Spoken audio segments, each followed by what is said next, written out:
जे 65 लोकांनी जे काही फ्रॉड डॉक्युमेंट्स करून रेरा सर्टिफिकेट घेतलेला होता, त्यांना उच्च न्यायालयाने 3 महिन्याच्या आत महानगरपालिकेला आदेश केला ते पाडण्यासंदर्भात.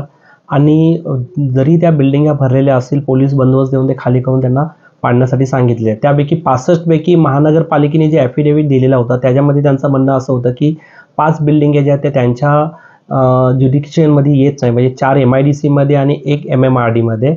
आणि त्यांचं अजूनही त्यांच्या ॲफिडेव्हिटमध्ये म्हणणं होतं की 6 बिल्डिंगी त्यांनी ऑलरेडी पाडलेल्या आहेत, 4 बिल्डिंगला त्यांनी पार्शली कारवाई केलेली आहे आणि 48 पूर्ण बिल्डिंग भरल्या आहेत. अशा सर्व बिल्डिंग त्यांनी पाडण्यासंदर्भात एक ॲफिडेव्हिट केलेला होता. त्या अनुषंगाने हायकोर्टाने या सर्व बिल्डिंगा पाडायला सांगितलेल्या आहेत. जेवढे पण आरोपी सगळे खुलेआम फिरतात. ज्यावेळेस मी तक्रार केली, FIR झालं, त्यावेळेस त्या बिल्डिंगा चालू परिस्थितीमध्ये होत्या, परंतु त्यांनी अधिकार लोकांनी याच्यामध्ये दुर्लक्षपणा करून त्या लोकांबरोबर हात मिळवणी करून ते कन्स्ट्रक्शन पूर्ण झाले